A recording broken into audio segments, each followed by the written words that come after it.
Agora é lindo. Aí, né? Então, assim, a gente tem o atalho e tem o caminho, né? Atalho, se fosse caminho, teria nome de caminho. Fala. O senhor falou a gente deixar, porque deixa ele fazer o que ele quiser, cara. Gente, Deus deixa. A irmã Santa da Igreja só se deixa ela fazer o que ela quiser. Mas é. Mas as pessoas se preocupam, porque não pode, porque dando de livre-arbítrio, não escolheu isso. Não, e uma outra coisa. Eu não tenho que controlar a vida dela. Não, e uma outra coisa. Não, e detalhe, eu toda vez que eu penso no pecado dos... Não vou nem falar dos outros lá fora. Toda vez que eu penso no pecado dos meus irmãos na minha igreja, quando vai subindo aquela ira assim, rapaz, só pode ser Deus, o diabo não faz isso não, só pode ser Deus. Vem aquela coisa assim. E você? Eu pensei que era só comigo que Deus fala. Tá dando para entender? Maluco, ó, a ira tá subindo assim. Quando vem esse ir você, dá uma baixada assim, ó. Aí eu olho pro meu irmão com a misericórdia. Por quê? Porque tem um monte de coisa que eu tenho que consertar na minha vida, rapaz. E é justamente isso. E Deus me ama. Muitos pastores não ensinam, não, porque eu subo pro monte, eu fico uma semana acampado, então o cara falou pra mim, eu falei, mas continua dando ouvido pro diabo, porque se você não tivesse dando ouvido, estaria fazendo certo. Às vezes no próprio monte, às vezes a pessoa faz besteira, né? Então, oi? E pregar contra o pecador. Cara, se pregar contra o pecador, não sobe ninguém. É tipo Capitão Nascimento, não sobe ninguém. Aí ninguém sobe. Ninguém sobe. Se pregar contra o pecador, ninguém sobe. Fala desse cara, ele tá morando com o Diogo em Porto. Eu falei Capitão Nascimento, eu não falei o Wagner Moura. Falei Capitão Nascimento. Você está misturando as coisas. Então, eu falei da personagem. Então, vamos pegar aqui a questão dos caminhos, né? Então, caminhos possíveis para a igreja brasileira. Primeiro, caminho da contextualização crítica. Ao invés de olhar para o mundo como um inimigo a ser vencido, as igrejas podem optar pelo caminho da encarnação, ou seja, o caminho da solidariedade missionária, assumindo o seu papel de comunidade cidadã. Lembra? No princípio era o verbo estava com Deus, o verbo era Deus. O verbo se fez carne e habitou entre nós. Imagina se a igreja, em vez de atacar, ela encarna, ela participa. Já pensou a juventude pintando o muro da casa da velhinha, largada pelos netos, pelos filhos? Já pensou de repente a membresia da igreja se juntar, né, para levantar a casa no terreno daquele casal de noivo lá que está com dificuldade? Já pensou de repente, né, aquele irmão que está desempregado e a gente juntar um dinheiro para pagar um curso de qualificação profissional para ele e de repente em 6 meses ele já está com um currículo legal para voltar para a estrada? Ou seja, já pensou a gente fazer um monte de coisas, assim, transformar o lugar onde a igreja já está melhor, né? E em vez de falar assim, só tem demônio aí, né? E às vezes o demônio está até aqui, né? E eu só estou vendo o demônio lá. Então encarnar é contextualizar. Para igrejas transplantadas significa tornar a mensagem e a prática do evangelho solidariamente relevantes em um dado contexto cultural, evitando o etnocentrismo, que a gente pega muito a questão do europeu e do americano. A gente não tem brasilidade na nossa fé, tudo vem de fora. O órgão, o piano, o terno, você pode reparar, né? O etnocentrismo e o institucionalismo das igrejas de origem. A gente tem que ficar mantendo aquele negócio de 1900 e Guaraná de rolha, né? E a adoção acrítica dos padrões do status quo de sua sociedade. Ah, mas eu cresci assim, tá? Mas o mundo mudou. E quem disse que isso que você está fazendo hoje é mal? Você tem que pensar nisso. Eu falei na minha igreja, a gente, por exemplo, não bota uma tatuagem, não bota um piercing. Mas um puxa tapete do outro, um mente para o outro, um faz alguma coisa errada. Ou seja, você aparentemente não pegou os valores do mundo, mas pegou, quer dizer, já tinha, só não tinha percebido, né? E aí, o que seria encarnar o evangelho na igreja? A contextualização crítica nasce primeiramente da encarnação do evangelho na própria igreja, que não pode ser mera agremiação cultico-denominacional. Lembra do que eu falei? Um irmão ajudando o outro, um fortalecendo o outro, e não um cobrando do outro. Porque enquanto eu falo assim, a tendência da gente é pensar o quê? Minha igreja não é desse jeito. Mas a gente tinha que pensar o quê? eu quero ser desse jeito, certo? Então a contextualização do Evangelho é possível pela ação do Espírito Santo no próprio povo de Deus. Na medida em que a palavra de Deus se encarna na igreja, o Evangelho toma forma na cultura. E isso reflete o propósito de Deus, a intenção de Deus. Não é que o Evangelho se reduza a uma mensagem verbal, mas que se encarne na igreja e através dela na história, né? É um trecho retirado, né, do livro Missão Integral, ensaios sobre o reino e a igreja, a contextualização do Evangelho. E o que seria contextualizar o Evangelho na igreja? Quando o Evangelho se encarna nas igrejas, elas assumem a sua condição de comunidades hermenêuticas, ou seja, que estudam a palavra de Deus aprofundadamente. Vamos tentar entender o que esse texto significava para a audiência original? Includente, não praticam a discriminação, ou seja, eu não sou melhor do que você, eu não sou melhor do que o cachaceiro, eu não sou melhor do que o feiticeiro. A diferença entre mim e ele é que eu recebi o presente da salvação que ele ainda não recebeu, só isso, porque Jesus morreu por mim e por ele, eu recebi, ele ainda não, mas isso não faz de mim melhor do que ele.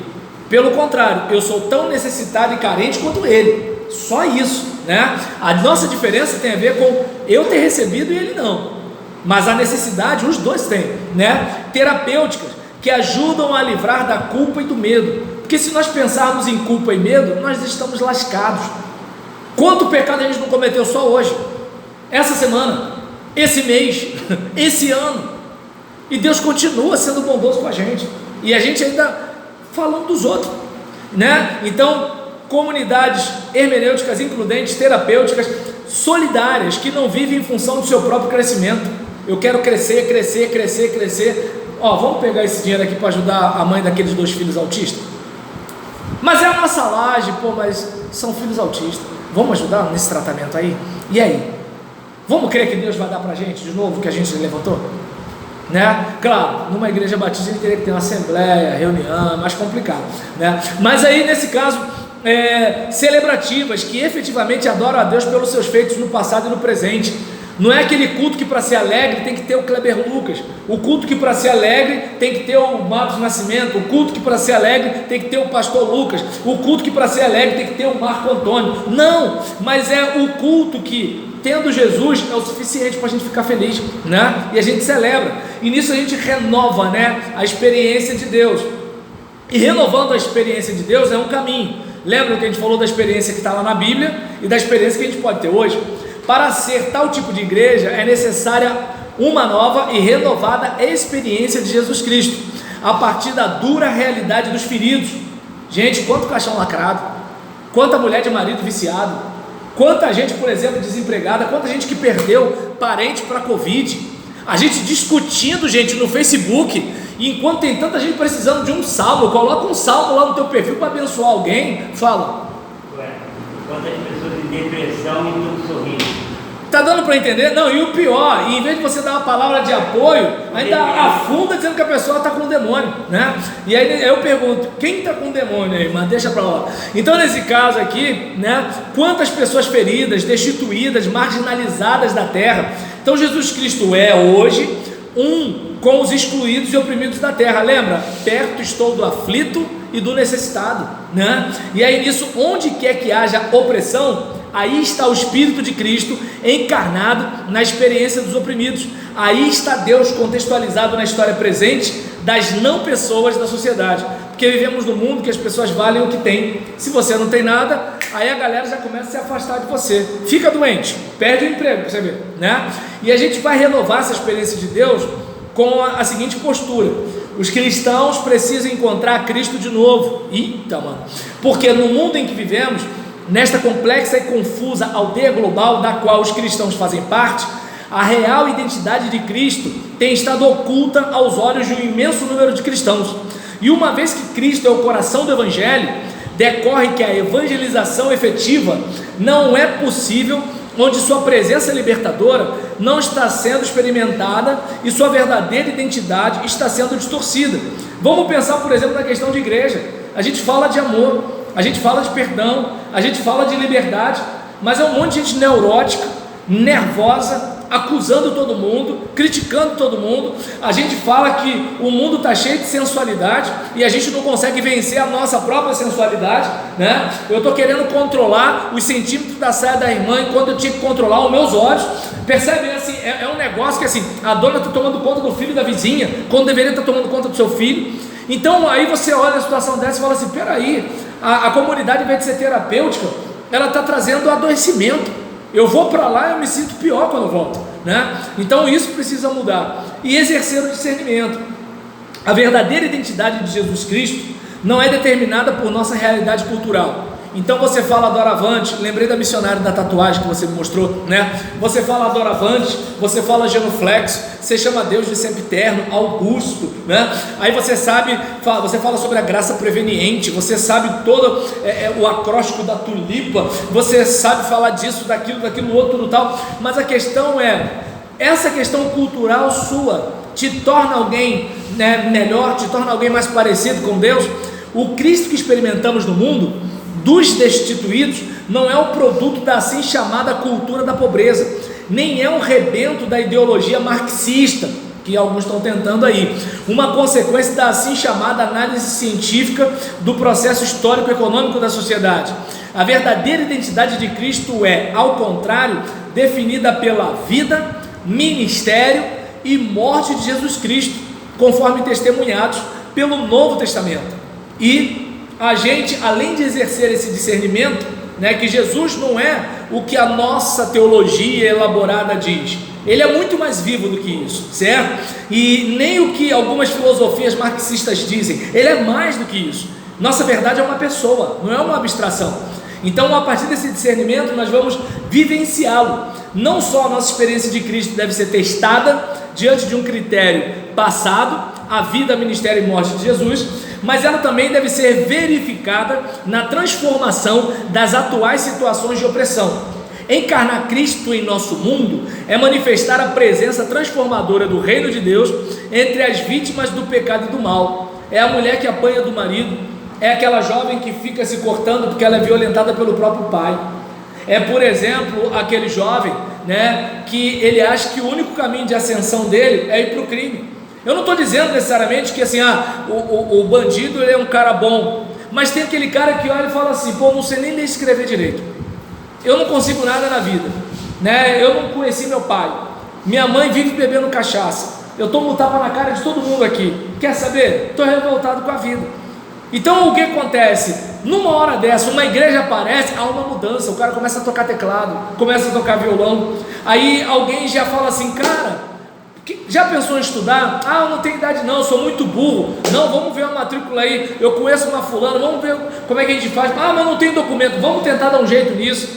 Imagina uma igreja dessa, entende? E aí nesse caso, é tornar possível um processo de transformação do pecado pessoal e do mal estrutural para a liberdade, justiça e bem-estar pessoais e coletivos. Existe racismo? Tem opressão? Tem crime? Tem, e não adianta ficar de punho cerrado, fazendo manifestação. O que a gente precisa é mudar, e a gente mudando, vai ajudar pessoas a mudar, e as pessoas mudando, vai mudar a rua, vai mudar o bairro, vai mudar a sociedade. Mas às vezes tem gente que não quer entrar na nossa igreja, porque fala assim, aquela gente é pior do que eu, né? E fechando, né? O poder transformador de Cristo é mediado pela obra do Espírito Santo na vida e testemunho da igreja. Não é de gente certinha, não é de gente santinha, não é de gente ataviada, não, é de gente que peca, é de gente que erra, mas que quer acertar, é de gente que tropeça, mas levanta de novo, e que mesmo diante da acusação e da zombaria das pessoas, quando elas precisam de ajuda, essa gente vai lá e fala assim, olha, eu estou nesse caminho, quer vir comigo? Não te garanto que você vai fazer tudo certo, mas uma coisa eu sei, escravo disso daí você não vai ser mais, nem que você todo dia caia, levante, mas deitado não vai ficar, entende?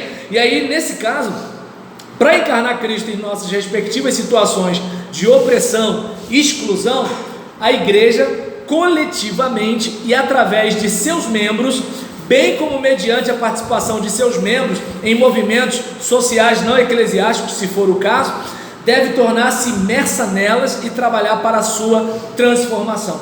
Então a gente percebe o seguinte, algumas iniciativas que podem ser feitas, que de repente não tem hino, não tem corinho, não tem aleluia, mas assim, poxa, eu vou usar o meu dom, o meu talento, o meu trabalho, minha profissão para ajudar o meu bairro a ser um lugar melhor.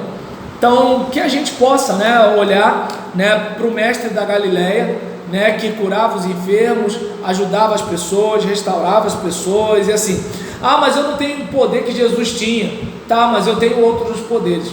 Eu tenho o poder de usar o meu trabalho, eu tenho o poder de usar o meu conhecimento, eu tenho o poder de oferecer o meu ombro para alguém chorar, eu tenho o poder de apresentar uma pessoa a outra, eu tenho o poder de usar a minha internet, eu tenho o poder de um monte de coisa. E aí às vezes a gente está usando isso para quê? Briguinha na internet, acusar os outros, julgar o mundo, condenar as pessoas pelo pecado delas, em vez de tomar conta da minha vida. Então a gente começou Jerusalém, foi para a Europa, desceu a América, chegou no Brasil e paramos aqui no Rio de Janeiro, da minha igreja para a sua, né, meu bairro para o seu, beleza? Então encerramos aqui a história da igreja.